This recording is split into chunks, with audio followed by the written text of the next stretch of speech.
बंसीचंद PG college में कल एक कल्प वृक्ष प्लांटेशन किया गया है।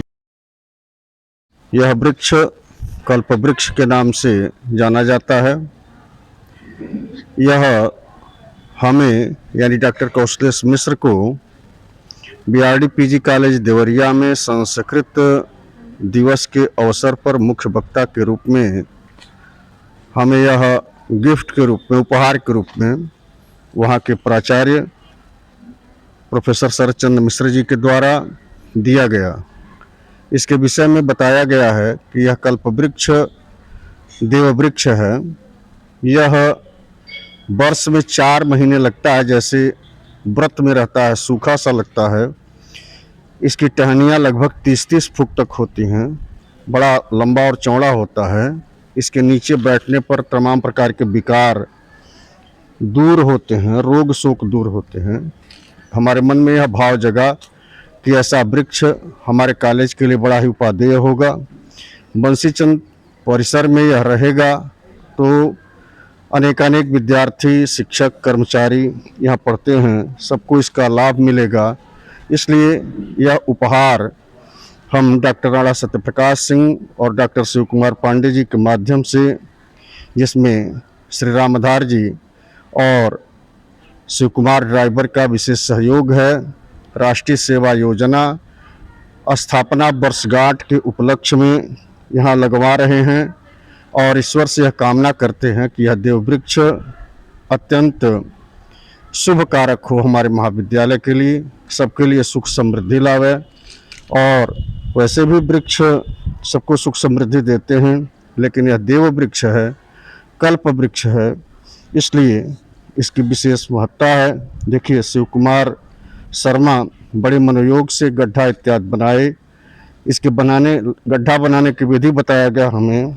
सबसे पहले वहाँ गड्ढा खोद करके नीचे बालू रखेंगे, बालू के बाद गोबर की खाद, फिर मिट्टी, फिर बालू, फिर गोबर की खाद और उसके बाद मिट्टी पर यह लगाया जाएगा। इस पौधे का विशेष महत्व है और यह हम सबके लिए कल्याणकारक बने। जय हिंद, जय भारत।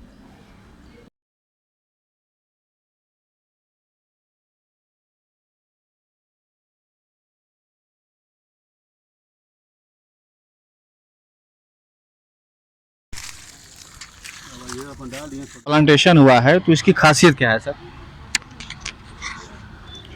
देखिए, इसका धार्मिक महत्व जो हमारे यहाँ शास्त्रों में बताया गया, उसकी विशेष महत्ता है। यह कल्प वृक्ष वही है जिसको श्री कृष्ण ने स्वर्ग से ला करके अपनी पत्नी को दिया था। अब वह चीज़ तो नहीं है, लेकिन इसके बारे में वैज्ञानिकों का यह शोध है, यह पाया गया है। हमको यह बीआरडी कॉलेज देवरिया से मिला। वहाँ सस्य विज्ञान के जो प्रोफेसर थे रावत साहब, उन्होंने बताया कि इसके नीचे बैठने से बहुत सारे विकार, रोग, समस्याएं दूर होती हैं। तो एक विशेष महत्व है। आज इस समय अगर इस परिवेश में, वैसे भी वृक्ष के नीचे हमको ऑक्सीजन गैस तो मिलता ही मिलता है, लेकिन अगर ऐसे वृक्ष हों, बताया गया है जैसे पाकड़, पीपर, गूलर, आम, बर, ये पंच पल्लव कहे जाते हैं, इन वृक्षों के नीचे बैठने से भी आपके अंदर प्राणवायु का अच्छा संचार होता है।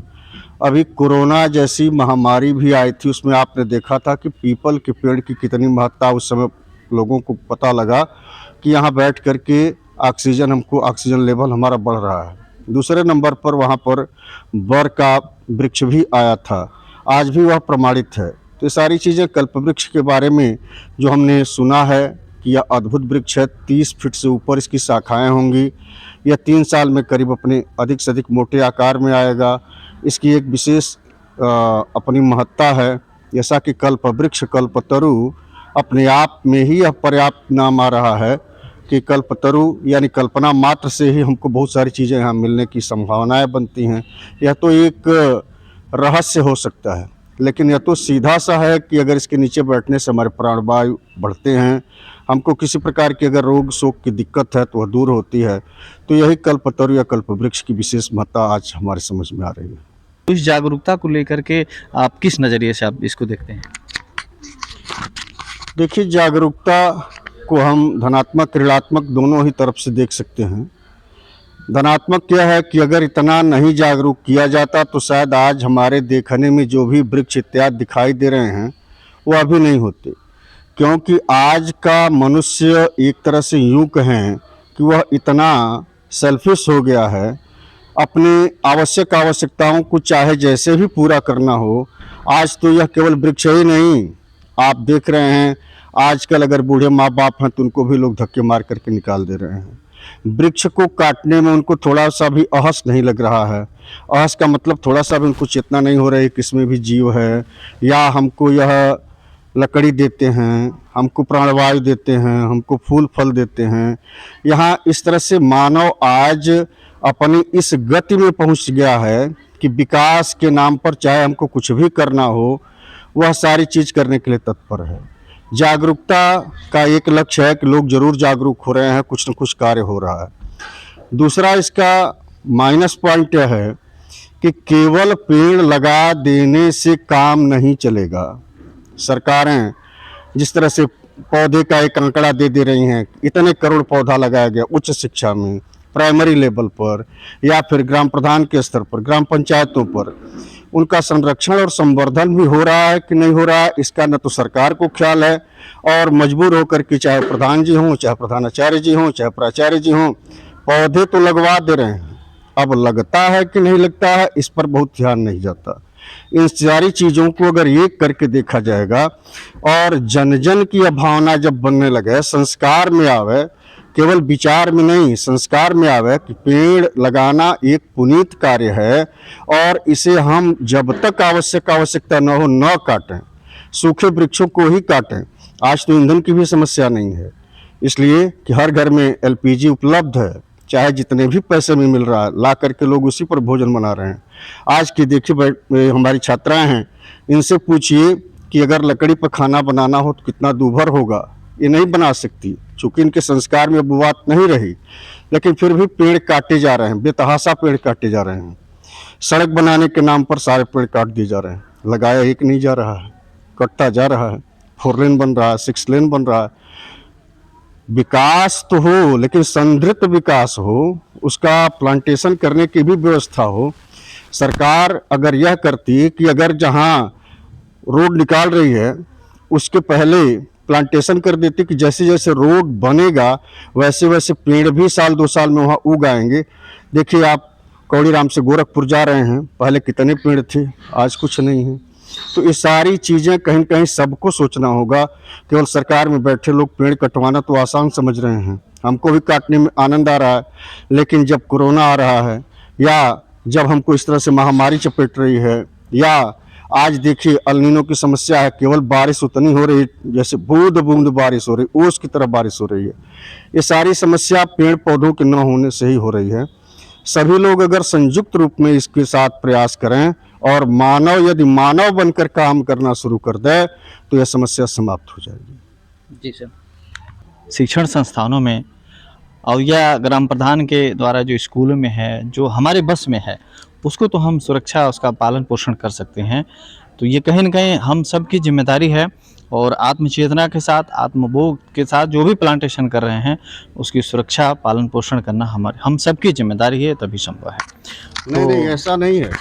हम सरकार को भी इस आपके माध्यम से कटघरे में खड़ा करना चाहते हैं। केवल पेड़ काटना ही सरकार का दायित्व नहीं है। सरकार जिस जमीन को एक्वायर कर रही है उस जमीन पर पेड़ काटने के साथ बगल में जो उनकी ज़मीन बचती है, या पीडब्ल्यूडी का वो ज़मीन उसके बगल में होता है, तो हाँ उसी के साथ प्लांटेशन क्यों नहीं करवा रही है। अगर प्लांटेशन भी करवाती तो साल 2 साल 3 साल में पौधे उगाते। प्लांटेशन हो नहीं रहा है, केवल कंक्रीट और सारे कार्य हो रहे हैं। सबकी जिम्मेदारी है, सरकार भी तो हम आप बन करके ही मिल करके ही बनाते हैं ना। तो सरकार की भी जिम्मेदारी है और हमारी भी जिम्मेदारी है।